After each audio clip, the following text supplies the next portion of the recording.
C'est Dieu lui-même en vous. Dieu le Créateur, une partie de lui-même en vous. Il va te donner comme ça un négligent, à quelqu'un qui ne montre pas l'importance, la valeur. Non.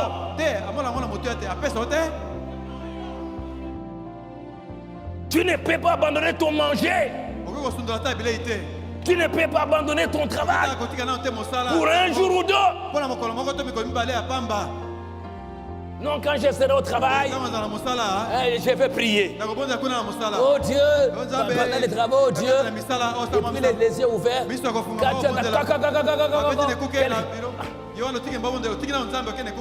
Oui, chef. Mais pour ça. Donc, oui. Bon, ok. Merci. Pardonnez-moi, Seigneur. Oh Dieu. Quoi.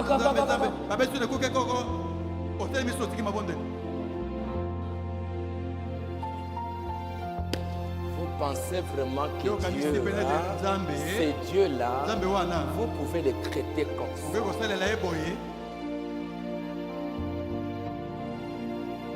Quand vous allez entendre que ton papa est mort, chef, excusez-moi, mon papa est mort, je demande 4 jours de congé pour.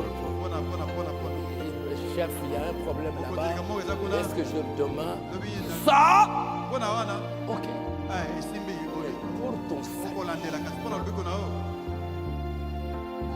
pour la vie éternelle, des excuses. Et Dieu va te donner. Il ne te donnera jamais.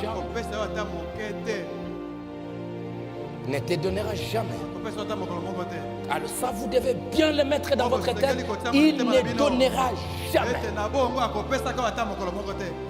Il ne peut pas donner son esprit à quelqu'un négligent, un paresseux. Il parle d'un homme qui il cherchait le Saint-Esprit. Et pendant qu'il cherchait le Saint-Esprit, il a dit, Seigneur, je ne quitterai pas cet endroit jusqu'à ce que je vais recevoir le Saint-Esprit. Si tu ne me le donnes pas, je vais mourir.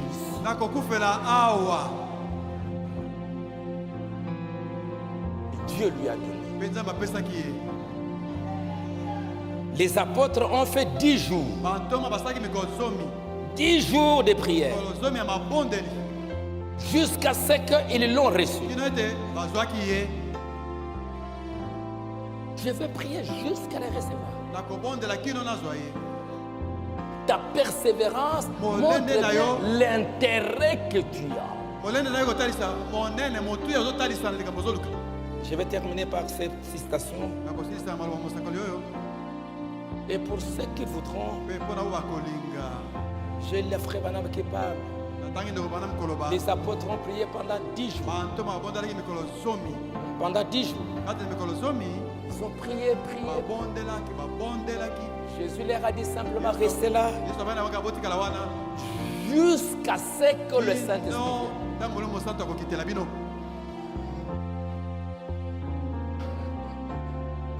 Jusqu'à ce qu'il vienne. Jésus n'aura pas dit prier un jour, je vais envoyer. Il pouvait bien l'envoyer le même jour. Mais il voulait voir s'ils en avaient vraiment besoin. Ils ont entendu le premier jour, deuxième, troisième, quatrième, cinquième, sixième, septième, huitième, neuvième. C'est le 10e jour. Est-ce que vous pouvez attendre comme ça pendant 10 jours? Attendre. Tu peux. Ah. Comme Élisée, je crois, a dit à Naaman, va te plonger dans l'eau. 7 fois. Ah! 7 fois. Mais il y a de l'eau, il y a des fleuves aussi chez nous. Je pouvais aller là-bas. Si ce n'est que ça. Et 7 jours. Je vais dire 7 fois. Je dois me plonger 7 fois. Et ses serviteurs lui ont dit, écoute, toi tu as quitté là-bas. Si là-bas, on pouvait te guérir. Mais tu allais connaître, Dieu est chef. Mais maintenant tu viens ici. On te dit va te jeter 7 fois. Mais obéis. Écoute. Persévère. Vas-y. Allez. Non.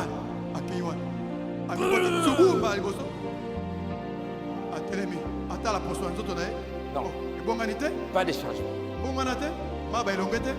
Encore. 2 fois. Il n'y a rien. 3 fois. Il dit, mais quand même, déjà 3 fois, on pouvait déjà voir quand même que ça commence. Mais il n'y a rien. On a dit 7 fois. Persévère. 4 fois, 5 fois. Lisez ce que Branham dit. Il va se lever 6 fois. Même à 6 fois, il n'y a rien. Mais on a dit 7. Attendez 7. C'est même maintenant 7e fois. Tout son corps changé. Il est devenu comme un jeune. La persévérance, l'obéissance.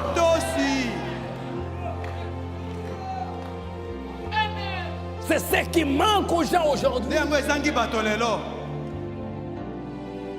On est trop distrait, embarqué dans la technologie.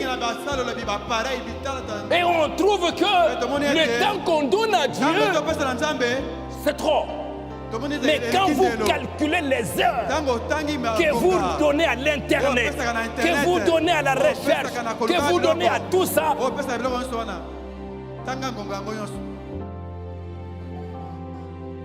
alors comment Dieu va faire? Comment Dieu va bénir? Frère Branham dit, demandez jusqu'à ce que. Il dit, maintenant,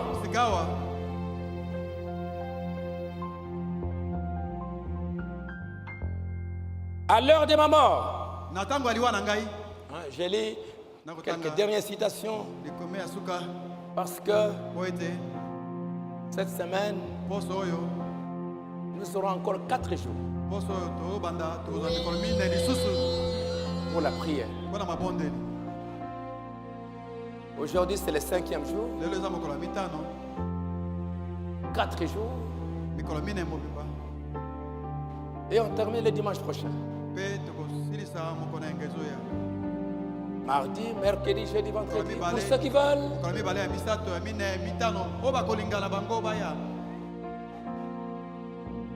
Ceux qui ont le temps.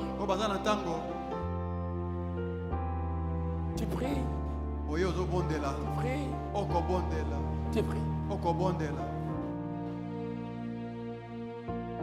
Si tu l'as déjà, tu trouves que non, je suis déjà trop rempli. Mais moi, je ne suis pas encore rempli. Je continue encore. Je continue encore. Et je continuerai encore. Jusqu'à la mort. Jusqu'à la mort. Que je n'aille pas de problème. Que Dieu me pardonne. Que Dieu m'accorde la grâce. Me donne de la sagesse. Me donne de l'intelligence. Pour ma vie. Frère Branham dit, à l'heure de ma mort, que Jésus-Christ descende dans la vallée de l'ombre de la mort. qu'il éclaire les chemins, qu'il porte au havre du repos mon âme fatiguée. En attendant ces jours-là, je te chercherai. Je chercherai le Saint-Esprit jusqu'à ce que tu me le donnes. Et je ferai de ma vie, au mieux de ma connaissance, un modèle. Le sel pour l'incroyant, afin qu'il voie mes œuvres par ma foi et qu'il vienne à toi. Reçois-moi, ô Dieu, au nom de Jésus-Christ. C'est Branham qui prie. Je te cherche jusqu'à ce que je sois rempli, afin que je sois une bénédiction pour ceux qui n'ont pas cru. Tu as le Saint-Esprit. Tu as déjà gagné combien d'âmes? Combien de gens ont déjà vu ce Saint-Esprit en vous et qui sont venus? Combien? Maintenant, pendant que ceux-ci cherchent le Saint-Esprit, j'aimerais que vous aussi vous priez. Non pas sur base de la prière de quelqu'un, mais j'aimerais que vous leviez le main, que vous rendiez gloire à Dieu de vous avoir sauvé. Et lui dire, Seigneur, je t'offre les fruits de mes lèvres. Je te chercherai. Vous savez comment ça se passe? Aujourd'hui, toutes ces différentes choses entrent dans l'église. Alors que vous devriez jeter toutes ces eaux du ravin et avoir un réveil à l'ancienne mode.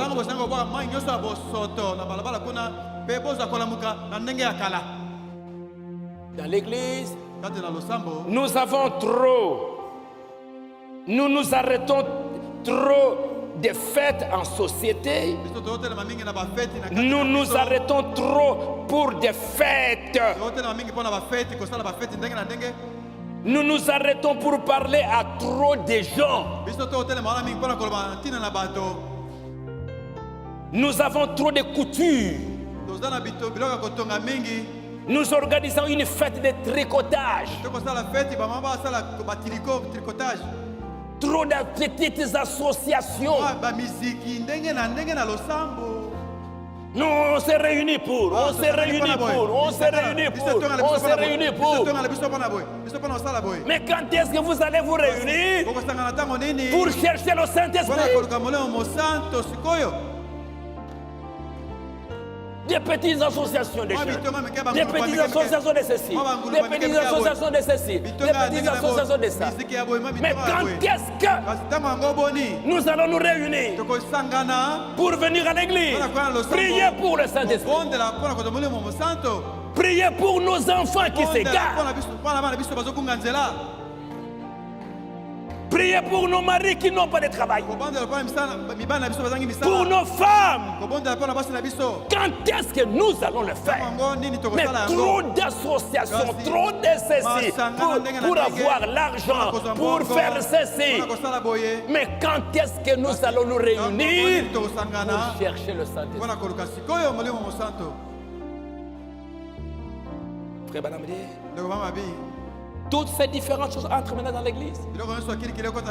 Alors que vous devriez jeter tout cela et avoir un réveil à l'ancienne mode.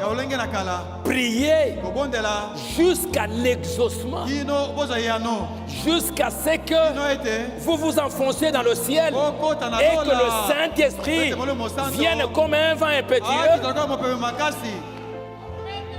Quand est-ce que nous allons le faire? Nous voyons ces signes, nous voyons ces choses qui arrivent. Quand est-ce que nous allons le faire? Quand est-ce que nous allons un peu abandonner notre travail? Il parle de ça dans La manière d'un vrai prophète. Quand est-ce que vous pouvez laisser votre travail pour le salut de ton âme? Aujourd'hui, je ne vais pas aller à l'université, je vais prier un peu pour le salut de mon âme. Quand? Comme les braves Budi Remanso, il continue à persévérer. Il cherchait le Saint-Esprit. Il a dit, j'ai désiré tellement le Saint-Esprit que je ne savais que faire. Je suis allé dans les champs de maïs. Et quand je vais trouver là-bas, il a dit, Seigneur, si tu ne me donnes pas le Saint-Esprit, lorsque tu reviendras sur la terre, tu trouveras un tas d'ossements à cet endroit. Je vais rester ici.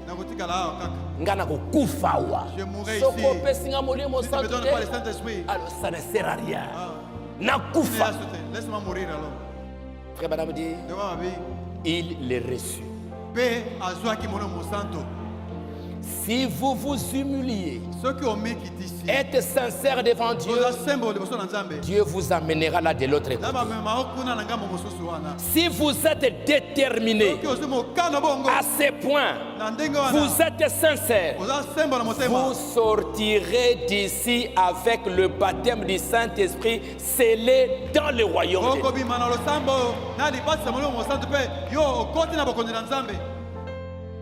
Vous êtes en sécurité en Christ. Je veux que vous répétiez cela. Frère Branham dit, quand on a des réunions comme celle, de ce genre de réunions, je vous assure, il vous incombe de vous agenouiller, de prier Dieu jusqu'à ce que le véritable esprit chrétien entre dans votre cœur et règle tout le problème.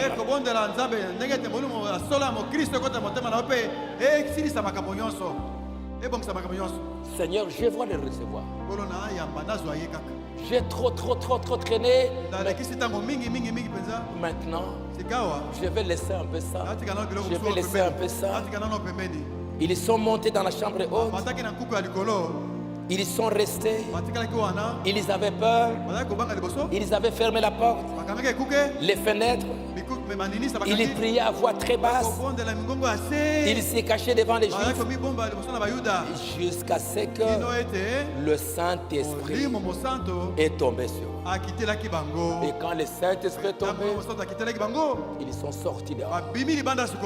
Ils ont commencé à parler. Ils ont commencé à crier. Oh Dieu. Oh Dieu. Oh Dieu. Oh Dieu. Si vous êtes disposé à être conduit par le Saint-Esprit, pensez à lui. Obéissez. Faites ce que vous pouvez pour lui. Et alors, Dieu t'accordera jusqu'à ce que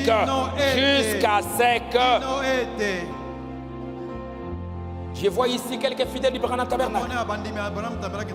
S'il y a une chose dont le tabernacle a besoin, au tabernacle, c'est une nouvelle réconsécration et un nouveau remplissage du Saint-Esprit. Que tout le monde s'agenouille à l'autel, qu'ils prient jusqu'à ce qu'ils obtiennent un renouvellement du Saint-Esprit. Et que toute l'église soit remplie de la puissance de Dieu. Et Dieu peut le faire. Pour ceux qui le cherchent, ce que nous voyons, c'est que les signes, ça doit nous pousser à l'action. Si réellement vous croyez que c'est un prophète, ce que vous venez d'entendre, c'est pour pouvoir avoir l'assurance de votre salut.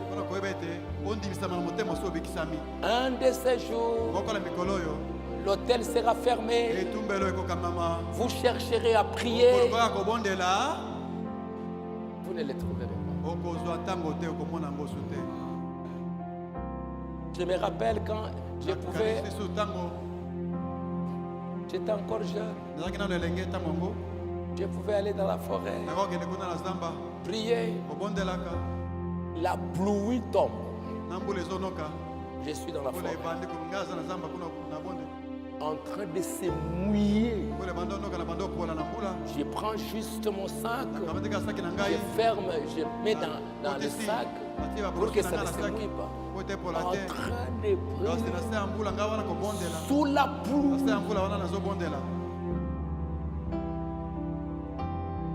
Je sors de la mouillée.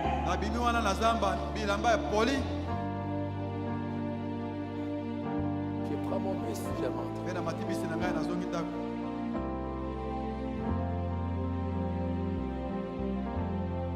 Sous le soleil, sous la pluie, prions. Et Dieu ne pouvait pas me laisser comme ça.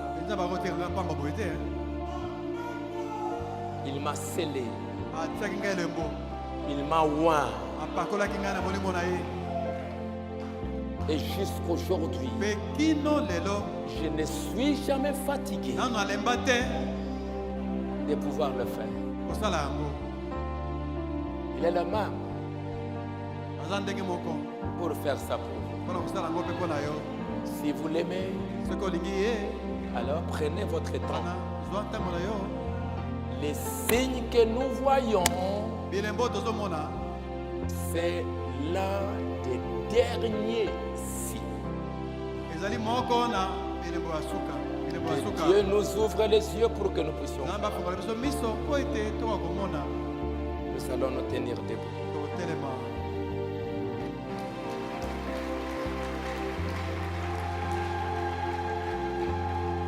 Il dit, alors que vous vous levez, ce Saint-Esprit devrait être plus important pour vous que toute autre chose.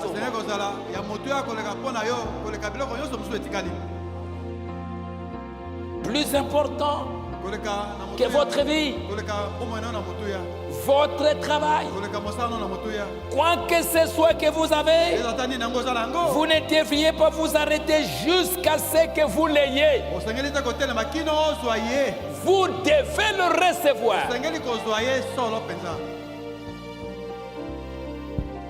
Dieu cherche des gens déterminés. Je vais l'avoir. Et cela prouve que tu connais l'importance. Imaginez-vous le temps que vous passez au travail. 8 heures. Vous passez au téléphone.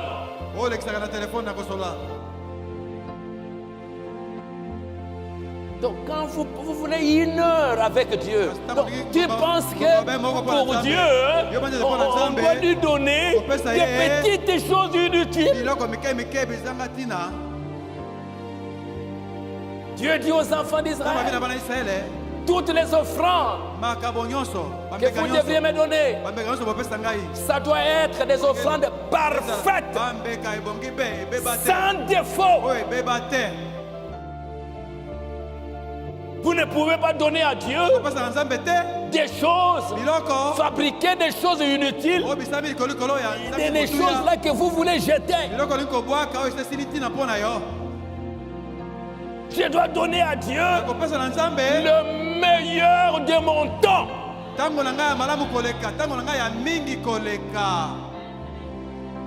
Le meilleur de ma vie. Je lui donne le meilleur pour que lui aussi me donne la meilleure chose.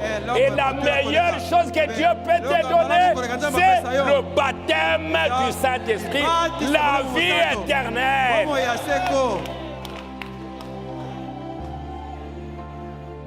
Si vous voulez qu'il vous le donne, êtes-vous prêt à lui donner ce qu'il y a de meilleur en vous?